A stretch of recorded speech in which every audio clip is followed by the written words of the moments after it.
So hello everyone, hope you all are doing good. आज हम लोग करने वाले हैं chapter number 1, the living world. Class 11th का फर्स्ट चैप्टर है। तो ये चैप्टर एक्चुअली थोड़ा छोटा है और इजी था, इसलिए मैंने इसको थोड़ा डिले किया। ये चैप्टर स्टार्ट करने से पहले मैं आप लोग को बता दूं, मैंने बायोलॉजिकल क्लासिफिकेशन और प्लांट किंगडम ये दोनों चैप्टर्स करा रखे हैं। आप ये दोनों चेकआउट कर सकते हो। मैं कमेंट बॉक्स में पिन कर दूंगी लिंक, या फिर डिस्क्रिप्शन बॉक्स में दे दूंगी। आप दोनों में से कहीं से भी चेकआउट कर सकते हो। इसके बाद हमारे पास में ज़्यादा नहीं है, ये 5 स्लाइड्स हैं और ये बहुत जल्दी ख़त्म हो जाएगी। बहुत इंपॉर्टेंट चीज़ें ही हैं इसमें, बहुत ज़्यादा जो है लेंदी नहीं किया है इस नोट्स को मैंने। एंड या वीडियो स्टार्ट करने से पहले लाइक कर देना एंड चैनल को सब्सक्राइब कर देना अगर नए हो तो। और हाँ, let's get started with the chapter. So living world में हम लोग को ये पता चलता है ना कि हम लोग लिविंग और नॉन लिविंग ऑर्गेनिजम्स को डिस्टिंग्विश कैसे करते हैं, इनको हम लोग बांटते कैसे हैं। हम लोग इसमें ये देखेंगे कि हम लोग लिविंग और नॉन लिविंग को किस तरीके से बांटेंगे। ठीक है, तो पहली चीज़ है हमारे पास the living world. The living world, biology is the science of life form and living process. Biology उस साइंस को कहते हैं जिसमें हम लोग लाइफ फॉर्म के बारे में पढ़ते हैं और लिविंग प्रोसेसेस के बारे में पढ़ते हैं। ठीक है, तो उसको हम लोग क्या कह दिया, हमने कह दिया उसे बायोलॉजी। इसके बाद अर्नस्ट मेयर जो थे हमारे पास में, हमारा जो बायोलॉजी है इसका फर्स्ट जो सबसे पहले साइंटिस्ट है, हर यूनिट के पहले एक साइंटिस्ट का नाम दिया है। उसमें जो हमारा पहला यूनिट के पहले साइंटिस्ट हैं दैट इज़ अर्नस्ट मेयर। इन्होंने हमें क्या बताया, ये जो थे बहुत बड़े साइंटिस्ट हैं। इनके नाम पे बायोलॉजी के 3 बहुत बड़े बड़े प्राइजेज़ हैं। एक है Balzan prize, international prize for biology and Crafoord prize. ये तीनों प्राइज़ इनके नाम पे थे। एंड इन तीनों प्राइज़ को मिला के ट्रिपल क्रॉन ऑफ बायोलॉजी भी कहते थे। तो ये बहुत बड़े साइंटिस्ट हैं। ये जो है, इन्हें हमने एक और नाम क्या दिया था, डार्विन ऑफ 20th सेंचुरी इनका नाम दिया था। इन्होंने बायोलॉजिकल डेफिनेशन ऑफ स्पीशीज़ दी थी। ठीक है, अब हम लोग आ जाते हैं characteristic and identifying feature of living organism.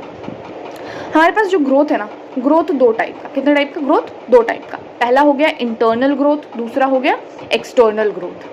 Internal growth, external growth. हमारे पास में इंटरनल ग्रोथ हमारे पास जो आती है that is body grow internally, अंदर से ग्रोथ हो रहा है। ठीक है, जैसे हम लोग ग्रो कर रहे हैं तो हाइट बढ़ रही है, हम लोग मोटे भी हो रहे हैं, तो दैट इज हमारा इंटरनल ग्रोथ है। ठीक है, ये इरिवर्सिबल होता है। अगर आपकी हाइट बढ़ जाती है, आप अपने पैरों को काट के वापस से हाइट छोटा नहीं कर सकते, ये इरिवर्सिबल होता है। फाउंड इन लिविंग ओनली, ये सिर्फ लिविंग में मिलता है। ठीक है, इसके बाद जो एक्सटर्नल ग्रोथ होता है हमारे पास में, एक्सटर्नल ग्रोथ, ये body grow externally, body grow externally, reversible होता है and found in both living as well as non living. कैसे? देखो, मान लो ये कोई नॉन लिविंग ऑब्जेक्ट है। ठीक है, अब मान लो इसको मैंने इसी तरीके से यहाँ छोड़ दिया, कुछ महीने कुछ दिन तक मैंने यहाँ छोड़ दिया, तो इसका जो भी विड्थ होगा, इसके बाद क्या होगा, इसके ऊपर कुछ डस्ट पार्टिकल की लेयर्स लग जाएगी। अब इसका जो पहले विड्थ था उससे बहुत ही कम बढ़ेगा इसका विड्थ, लेकिन थोड़ा ना थोड़ा इसका विड्थ जो है वो बढ़ जाएगा, थिकनेस थोड़ी सी इसकी बढ़ जाएगी। ठीक है, बहुत हल्की ही बढ़ेगी लेकिन बढ़ेगी। इसी को हम लोग कहते हैं external growth. We call it external growth. हमारे अंदर एक्सटर्नल ग्रोथ क्या हो रहा है, हेयर्स, हमारे नेल्स, ये क्या है, एक्सटर्नल ग्रोथ। ये क्या है, एक्सटर्नल ग्रोथ है। इनको हम लोग क्या कर सकते हैं, कट करके वापस रिवर्सिबल कर सकते हैं। अगर छोटे से बड़ा हो रहा है तो वापस कट करके छोटा कर सकते हैं हम लोग। ठीक है, हमने यहाँ पे जो देखा, इसमें अगर मिट्टी लग जाएगी, इसके ऊपर मिट्टी का लेयर लग जाएगा, तो ये एक्सटर्नली ग्रोथ को, अब मिट्टी हटा देंगे तो वापस से वो उतना थिकनेस का हो जाएगा। तो ये रिवर्सिबल होता है और ये लिविंग में भी मिलता है, नॉन लिविंग में मिलता है। तो कैरेक्टरिस्टिक फीचर में हमारे पास एक्सेप्शंस आ सकते हैं, लेकिन आइडेंटिफाइंग फीचर में किसी भी फीचर का एक्सेप्शन नहीं हो सकता है। तो इंटरनल में कोई एक्सेप्शन नहीं है, ये सिर्फ लिविंग में ही मिलेगा, नॉन लिविंग में नहीं मिलेगा, लेकिन एक्सटर्नल में है, नॉन लिविंग में ये मिलेगा। एक्सटर्नल हमारे पास कैरेक्टरिस्टिक फीचर आ जाएगा और इंटरनल हमारे पास आइडेंटिफाइंग फीचर आ जाएगा। आई होप यहाँ तक क्लियर होगा। आगे बढ़ते हैं हम लोग। यहाँ पे हमें दिया हुआ है that is internal growth is the identifying feature of living. Internal growth is the identifying feature of living, but external growth is characteristic feature. ये बात क्लियर हुआ होगा। Next, reproduction. रिप्रोडक्शन क्या होता है हमारे पास, ability of an organism to give birth to their young ones. हमारे एक ऑर्गेनिज्म का कैपेसिटी होता है, वो अपने ही जैसे कुछ यंग वंस को जो है प्रोड्यूस कर सकते हैं, बच्चे प्रोड्यूस कर सकते हैं, उसी को हम लोग क्या कहते हैं, reproduction. We call it reproduction. अब रिप्रोडक्शन में क्या होता है कि कोई भी नॉन लिविंग जो है वो रिप्रोडक्शन नहीं करता है। कभी भी आप एक कमरे में अगर 2 चेयर्स छोड़ दो तो अगले दिन उसका बच्चा चेयर नहीं मिलता है हमें कि एक पापा चेयर हो गया, एक मम्मी चेयर हो गया और अगले दिन हमें बच्चा चेयर मिल जाएगा, ऐसा कुछ भी नहीं होता। ठीक है, हमारे पास क्या होता है कि we call it like non living जो होता है ना वो कभी भी रिप्रोड्यूस नहीं करता है। ठीक है, तो मतलब नॉन लिविंग को तो पूरा ही हटा दो, ये सिर्फ लिविंग में मिलेगा, लेकिन ये लिविंग में भी सारे लिविंग में नहीं मिलेगा। ठीक है, नॉन लिविंग में कोई नहीं मिलेगा। ये पेन, ये नॉन लिविंग है, ये रिप्रोडक्शन नहीं कर सकता। ये बुक नॉन लिविंग है, ये रिप्रोडक्शन नहीं कर सकता। कोई भी नॉन लिविंग चीज रिप्रोडक्शन नहीं कर सकता। ठीक है, रिप्रोडक्शन सिर्फ लिविंग कर सकता है, लेकिन सारे लिविंग भी रिप्रोडक्शन नहीं कर सकते। There is exception. देखो यहाँ पे क्या है, no non living organism show reproduction. ठीक है, not every living show reproduction, मतलब नॉन लिविंग में तो कोई नहीं देता, लेकिन सारे लिविंग भी नहीं देते। एक्सेप्शन कौन कौन है? इनफर्टाइल कपल, ये रिप्रोड्यूस नहीं कर सकते। इसके बाद वर्कर हनी बीज, ये भी रिप्रोड्यूस नहीं कर सकते। इसके बाद म्यूल, ये भी रिप्रोड्यूस नहीं कर सकते। हिनी, ये भी रिप्रोड्यूस नहीं कर सकते। म्यूल हमारे पास में कैसे बनता है? म्यूल हमारे पास बनता है लाइक अगर हम लोग मेल डोंकी ले लें और इसका क्रॉस करा दे हम लोग फीमेल हॉर्स से, विल गेट म्यूल, म्यूल यानी खच्चर। इसके बाद अगर हम लोग फीमेल डोंकी ले लें, इसको क्रॉस करा दे मेल हॉर्स से, ठीक है, ये बन जाती है हिनी बन जाती है। ये भी आई थिंक म्यूल की तरह ही होता है, इसको हिंदी में क्या कहते हैं मुझे नहीं पता। ठीक है, बट हमें म्यूल एग्जाम्पल एनसीईआरटी में दिया हुआ। इसके बाद हनी बीज जो होती है ना, हनी बीज ये जो है 3 तरीके की होती है। एक होता है क्वीन बी, एक होती है क्वीन बी, ये एक ही होती है। ठीक है, सिंगल एक ही होती है। उसके बाद होती है वर्कर भी बहुत सारे होते हैं। ओह शिट, अच्छा मैं यहाँ पे ऐसा करती हूँ, यहाँ पे दिखाती हूँ लिख करके आपको। ठीक है, ये क्या हो गया भाई? हाँ, एक हो गया हमारे पास में हनी बीज के बारे में मैं बता रही हूँ आपको।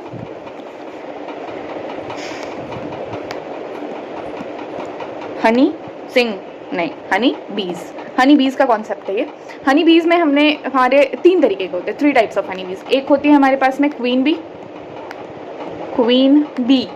बीज नहीं लिखा है, क्वीन बीज नहीं लिखा है। क्वीन हमेशा एक ही होगी, एक किंगडम की एक क्वीन। ठीक है, queen bee. Second is worker bees, ये बहुत सारी होती है।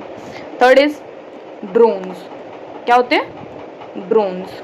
ठीक है, अब यहाँ एक और चीज समझो, क्वीन बी और वर्कर बी जो होती है ना, ये होती हैं हमारे पास में फीमेल्स। ये क्या होती हैं? फीमेल्स। ड्रोन जो हुआ हमारे पास मेल। ये हमने सिंबल कैसे याद रखने पता है? फीमेल का क्या है कि एक चोटी है, चोटी बनाया और उस पर रिबन लगा दिया, ये हो गई फीमेल। मेल का क्या है? जेल लगा के बाल खड़े कर लिए, स्पाइक्स, तो दैट इज मेल। याद करने का तरीका। अब आगे देखो, क्वीन बी का प्लॉइडी होगा 2n, वर्कर बी का भी प्लॉइडी होगा 2n, ड्रोन का प्लॉइडी होगा n। ठीक है, इसके बारे में ये चीज आप चाहो ना तो स्क्रीनशॉट ले लो। ठीक है, ये है हमारे हनी बी का कॉन्सेप्ट। इसके बारे में बहुत सारी चीजें आपको बायो में ही, इसके बारे में काफी सारी चीजें पढ़नी है। बायो में ही इसमें काफी सारी चीजें पढ़नी है आपको। ठीक है, इसके ऊपर मैं डेडिकेटेड एक नेक्स्ट लेक्चर बना दूंगी। ठीक है, आगे आने वाले लेक्चर मैं हनी बी के ऊपर डेडिकेटेड बना दूंगी, आप उसके लिए टेंशन नहीं करें। ठीक है, क्योंकि उसमें काफ़ी चीज़ें आपको अभी 11th में भी काम आएंगी, काफ़ी चीज़ें आपको 12th में भी काम आएंगी। ठीक, तो मैं आपको उस पर एक डेडिकेटेड वीडियो बना दूंगी, 10 मिनट का होगा। ठीक है, तो अभी फिलहाल हम लोग आगे बढ़ते। तो रिप्रोडक्शन क्या पता चला हमें, सारे नॉन लिविंग नहीं देंगे, कोई भी नॉन लिविंग नहीं देगा, लेकिन सारे लिविंग भी रिप्रोडक्शन नहीं करते। एक्सेप्शन क्या आ जाएगा? Infertile couple, worker honey bee और म्यूल्स। ठीक है, मूवमेंट एंड लोकोमोशन। मूवमेंट का मतलब क्या होता है? मूवमेंट का मतलब होता है बॉडी पोस्चर में चेंज होना। मूवमेंट का मतलब होता है बॉडी पोस्चर में चेंज होना।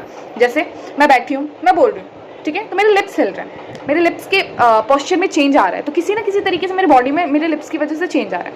मेरे आँख ब्लिंक कर रहा है, चेंज हो रहा है। मैं हाथ से आपको एक्शन करके बता रही हूँ, कुछ भी चीज़ चेंज होता है मेरे बॉडी पोस्चर में किसी भी तरीके से चेंज हो, दैट इज कॉल्ड मूवमेंट।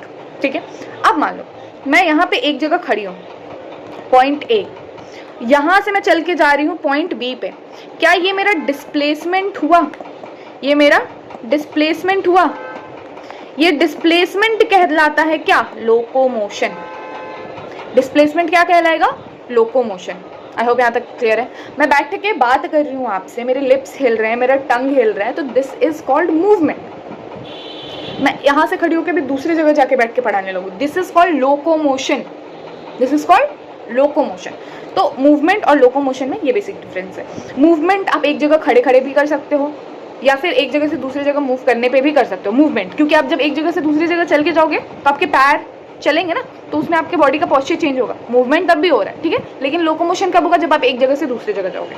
इसी चीज़ पे ये वाला पॉइंट है, every locomotion is movement. Her locomotion movement होता है। आप एक जगह से दूसरी जगह जाओ, मूवमेंट हो रहा है, ठीक है, पैर हिल रहे हैं ना आपके, मूवमेंट हो रहा है। But every movement is not locomotion. मैं बैठ के बात कर रही हूँ, मैं लोकोमोशन कर रही हूँ क्या? नहीं। मैं अगर एक जगह से दूसरी जगह चल के जाऊँ, लोकोमोशन हो रहा है, लेकिन उसमें मेरे पैर चल रहे हैं, मेरे बॉडी का पोस्चर चेंज हो रहा है, तो वो मूवमेंट भी हो रहा है। तो आप दुनिया का कोई भी लोकोमोशन उठा लो, उसको हम लोग मूवमेंट की कैटेगरी में डाल सकते हैं। लेकिन आप दुनिया का कोई भी मूवमेंट उठा लो, ज़रूरी नहीं है कि वो लोकोमोशन हो ही, क्योंकि मैं बैठे बैठे भी बात कर रही हूँ, मैं बैठे बैठे भी अपने हाथों से एक्शन करके बता रही हूँ, तो दीज आर मूवमेंट होने। आई होप यहाँ तक चीज़ें क्लियर हुई होंगी। Movement all organism, shown by all organism, movement her plant animal सब दिखाते हैं। Locomotion, every animal show locomotion but not all plant shows locomotion, ठीक है। इसके बाद अब हम लोग आ जाते हैं metabolism, one of the most important. Metabolism, metabolism हमारे पास में क्या है बच्चा? मेटाबॉलिज्म इज हमारे बॉडी का बायोकेमिकल रिएक्शन। ये हमारे बॉडी का क्या होता है? Biochemical reaction. पूरे हमारे बॉडी में सर से लेके पाँव तक जितने रिएक्शंस चल रहे हैं वो हमारे बॉडी में हैं।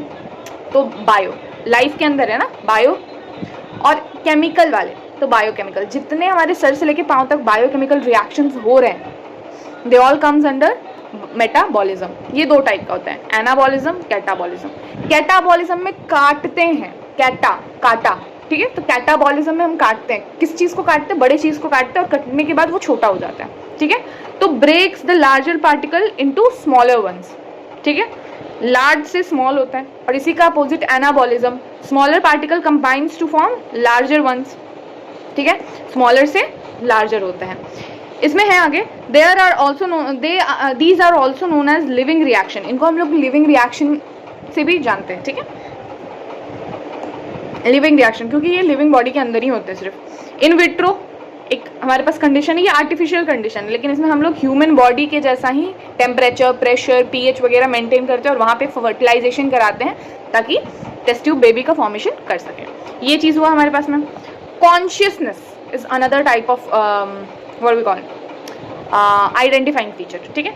ये होता है अवेयरनेस ऑफ सराउंडिंग। हमारी सराउंडिंग में कुछ भी चेंज हो तो अलर्ट होना चाहिए। जैसे अगर मान लो आपको कोई मारने आ रहा है तो आप अपनी जान बचा के भागोगे, या फिर अपने रिस्पॉन्स में उस पर भी अटैक करोगे, ठीक है।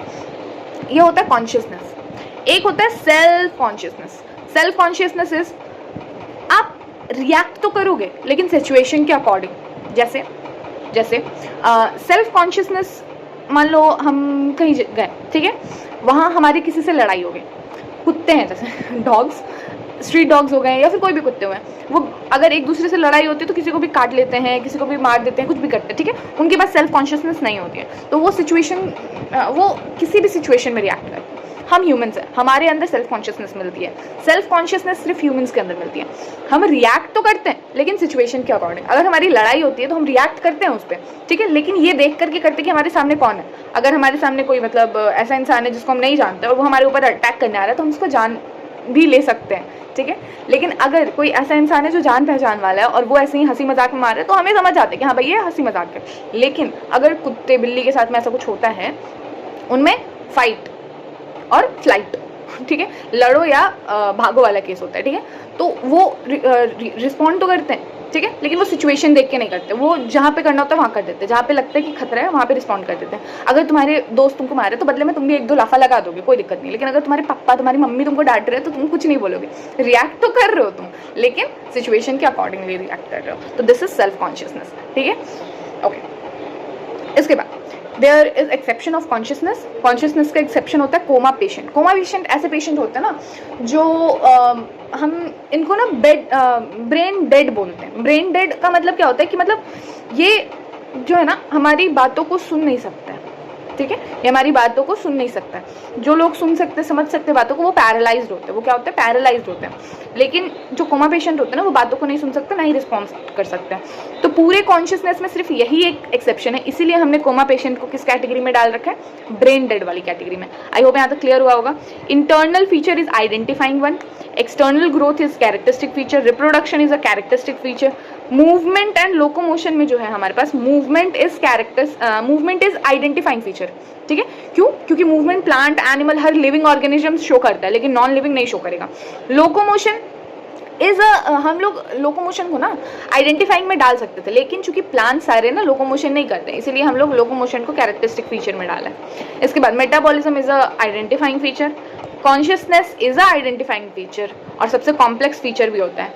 इसके बाद cellular organisation is also identifying feature, क्योंकि cellular organisation arrangement of cell in the organism, body of organism, ये सिर्फ हमें सिर्फ लिविंग में ही मिलेगा, नॉन लिविंग में नहीं मिलता है, ठीक है। सेल का ऑर्गेनाइजेशन कैसे होता है, पहले सेल है, फिर टिश्यू बनाएगा, टिश्यू मिलेगा, टिश्यू सिस्टम बनेगा, देन ऑर्गन बनेगा, ऑर्गन सिस्टम, और फिर जाकर के ऑर्गेनिज्म बनता है, ठीक है। यहाँ पे एक चीज दिया हुआ है प्लेनेरिया के बारे में। प्लेनेरिया जो होता है ये ट्रू रीजनरेशन करता है, प्लेनेरिया जो होता है ये हमारे पास में ट्रू रीजनरेशन करता है। और फ्रैगमेंटेशन कौन कौन करता है, फंगी, फिलामेंटस एल्गी और प्रोटोनिमा ऑफ मोस। ये क्या है प्रोटोनिमा ऑफ मोस, ये हमने प्लांट किंगडम में पढ़ लिया है, तो आप लोग चेकआउट कर सकते हो, लिंक डिस्क्रिप्शन बॉक्स में, नहीं तो आप पिन कमेंट देख सकते हो, ठीक है। Now most obvious and technically complicated feature of living is consciousness. देखो, most obvious and technically complicated feature of living is consciousness. मतलब सबसे ज्यादा ऑब्वियस अगर हम लोग देखें ना, हम जो देख करके समझ सकते तुरंत से, हाँ, और सबसे ज्यादा कॉम्प्लिकेटेड भी है कॉन्शियसनेस, ठीक है।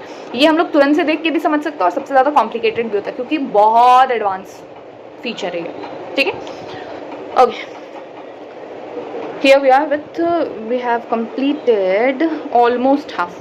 हमने कैरेक्टरिस्टिक वाला पूरा पार्ट कर लिया, अब बस बचा है हमारे पास में थोड़ा सा बायोडाइवर्सिटी वाला साइड बचा हुआ है, ठीक है।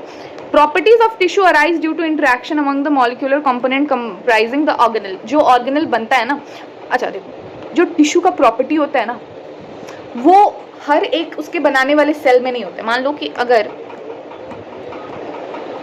4-5 सेल है ना, ठीक है, ये जो है ये मिलकर के टिश्यू बनाया, ये मिलकर के क्या बना है, टिश्यू बना है, ठीक है।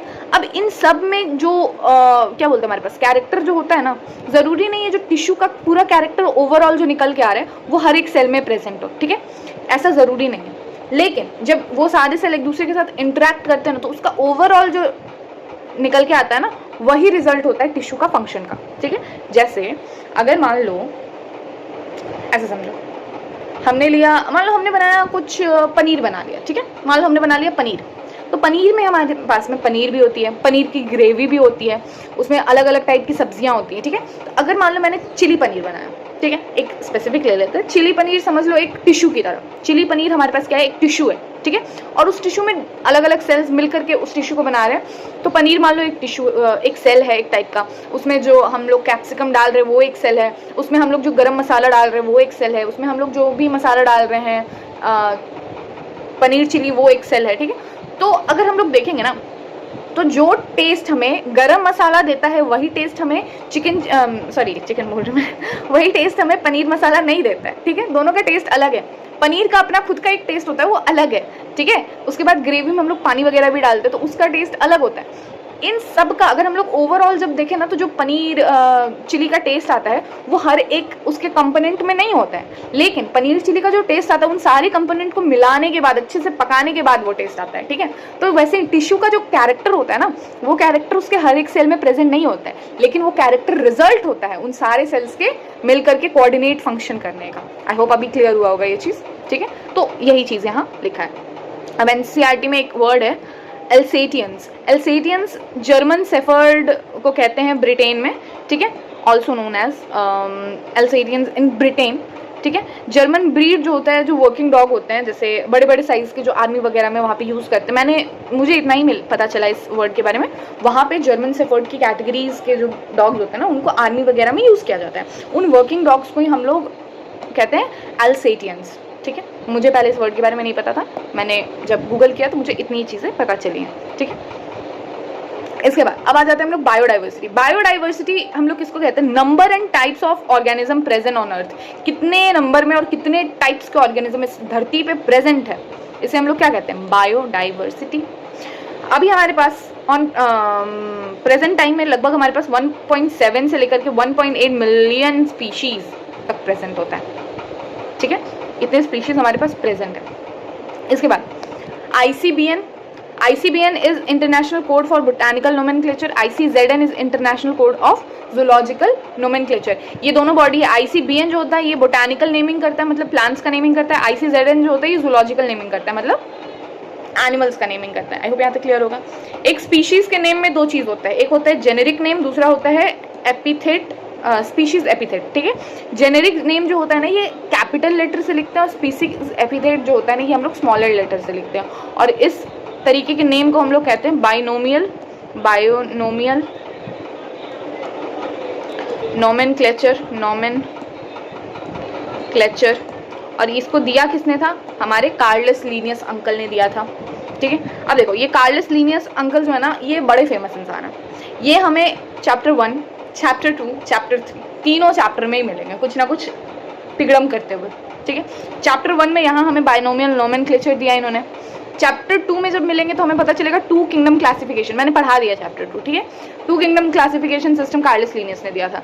इसके बाद में हमने चैप्टर 3 प्लांट किंगडम में क्या देखा था? इन्होंने हमारे पास में आर्टिफिशियल क्लासिफिकेशन सिस्टम दिया था। तो ये हमें तीनों चैप्टर में मिलेंगे। ठीक है, ओके, अब देखते हैं हम लोग रूल्स फॉर नोमेनक्लेचर।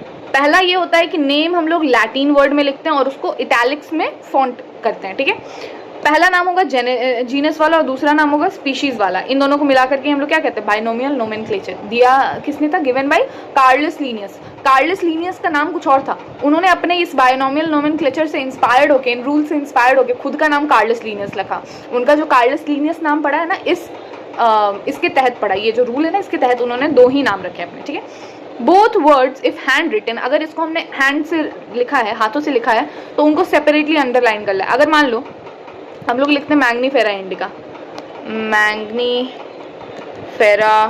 मैंने स्पेलिंग गलत लिख दिया, एक सेकेंड।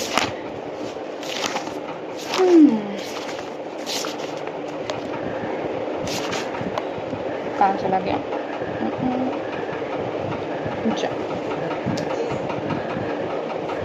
हाँ,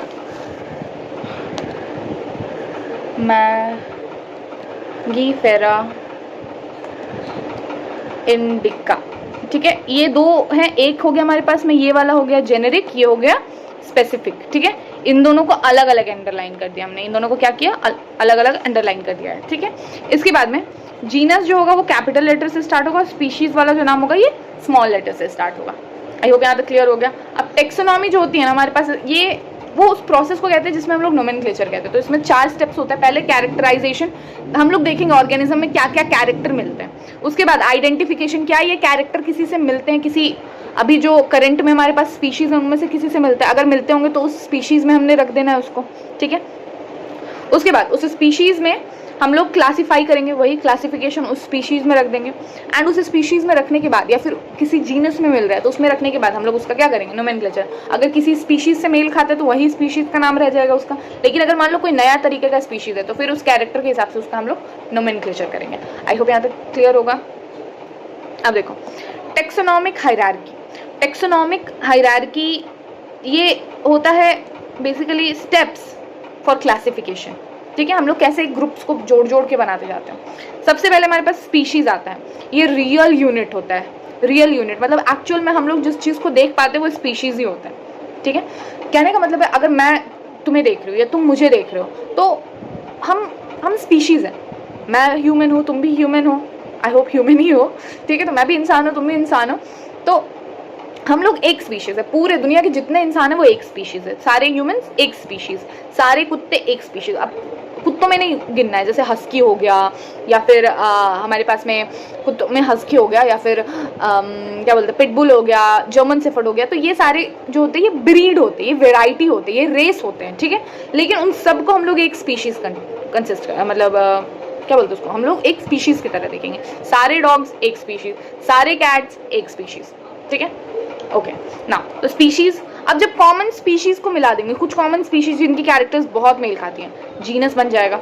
कुछ कॉमन जीनस जो बहुत मेल खाते हैं, फैमिली बन जाएंगी। कुछ कॉमन फैमिली जो बहुत मेल खाते हैं, वो ऑर्डर बन जाएगा। कुछ कॉमन ऑर्डर जो मेल खाते हैं, वो क्लास बन जाएगा। और कुछ कॉमन क्लास जो मेल खाते हैं, अगर वो एनिमल के हुए तो फाइलम बन जाएंगे, अगर प्लांट के हुए तो डिवीजन बन जाएंगे। और वही अगर और ज़्यादा मिला देंगे साथ में तो किंगडम्स बन जाएंगे। और हमारे पास टोटल आज के टाइम पे 5 किंगडम्स हैं जो हमें पढ़ना है, ठीक है, 5 किंगडम पढ़ना है, जिन्हें आर.एच. विट्टिकर ने दिया था 5 किंगडम क्लासिफिकेशन, ठीक है। 5 कौन कौन से किंगडम थे? पहला Monera, protista, fungi, Plantae and animalia. ये 5 चीज़ें पढ़नी है हमें। आई होप यहाँ तक क्लियर हुआ होगा। कोई डाउट होगी तो आप लोग नीचे कमेंट सेक्शन में लिख सकते हो। ये लास्ट जो है स्लाइड है, ठीक है, ओके।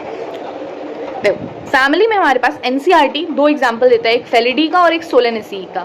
फेलिडी एक हुआ एनिमल फैमिली में एग्जाम्पल दे दिया, सोलेनेसी एक प्लांट फैमिली में एग्जाम्पल दे दिया। फेलिडी होता है कैट फैमिली। कौन सी फैमिली? Cat family. इसमें हम पैंथेरा, जितने भी कार्निवोरस वाले हैं ना, जैसे टाइगर हो गया, हमारे पास में लॉयन हो गया, हमारे पास में लियोपर्ड हो गया, ये सब आ जाएंगे पैंथेरा में, ठीक है। फेलिस, सारे कैट्स आ जाएंगे इसमें, ठीक है। सोलेनेसी में सोलेनम यानी पोटैटो वाली सारी प्रजाति, पिट्यूनिया एंड दतूरा। अभी सावन चल रहा है, सावन की सोमवारी है, तो सोमवार में जो हम लोग चढ़ाते हैं धतूरा गोल वाला महाकाल पे, तो दैट इज बेसिकली वो कहाँ पे आ जाएगा? सोलेनेसी में आ जाएगा, ठीक है। इसमें चिली वगैरह भी आता है, बहुत सी चीज़ें आती हैं, बैगन वगैरह सब आते हैं, ठीक है। अब बात कर लेंगे ऑर्डर्स का हम लोग। तो ऑर्डर क्या होता है? प्राइमेटा, कार्निवोरा, ये दोनों ही हमारे पास में एनिमल्स के हैं, ठीक है। प्राइमेटा में मंकी आ जाएगा, गोरिल्ला, गिबॉन, ये सब आ जाएंगे। कार्निवोरा में फेलिडी एंड कैनिडी। फेलिडी हो जाएगा कैट फैमिली और कैनिडी हो जाएगा डॉग फैमिली, ठीक है। इसीलिए हम लोग कहते हैं ना कि हमारे पास में जो टाइगर होते हैं या हमारे पास में जो चीता वगैरह होते हैं, ये सारी कैट की फैमिली होती है, ठीक है। ये सारी होती है बिल्ली होती है सारी, ठीक है। फेलिडी एंड कैनिडी, ठीक है। क्लास का बात करें हम लोग तो क्लास मेमेलिया, हम लोग सब आते हैं इसमें, ठीक है। तो मेमेलिया हमारे पास में इसमें आ जाएगा कार्निवोरा एंड प्राइमेटा। कार्निवोरा में सारे वो कार्निवोरस एनिमल आ जाएंगे, प्राइमेटा में हम लोग सब आ जाते हैं, ठीक है। अब हमारे पास में 3 चीज़ है जो हमें PYQ आ सकता है। पहला is famous botanical garden. Famous botanical garden पूछा जाए तो कोई स्पेसिफिक चीज़ यहाँ पे मेंशन नहीं है, ठीक है। तो हम लोग पूरे वर्ल्ड में देखेंगे तो सबसे ज़्यादा फेमस है क्यू, दैट इज ये कहाँ पे है? हमारे पास इंग्लैंड में, ठीक है। इसके बाद इंडियन बोटानिकल गार्डन हावड़ा में है, India of course. National botanical research institute, यह है लखनऊ में, इंडिया में। आई होप यहाँ तक चीज़ें क्लियर हुई होंगी। तो आप लोग चाहो तो इसका स्क्रीनशॉट ले सकते हो। ये पहला पेज, दूसरा पेज, पेज 1, पेज 2, ये page 3, page 4, page 5। So with this thank you very much for watching. अगर पसंद आया हो तो हिट अ लाइक बटन, एक लाइक कर दो। अगर चैनल पे नए हो तो सब्सक्राइब कर दो, ठीक है। और आगे अपकमिंग वीडियोस में मिलते हैं। Till then keep learning, keep exploring. कोई भी डाउट है तो कमेंट सेक्शन में पूछो और मिलते हैं नेक्स्ट वीडियो में।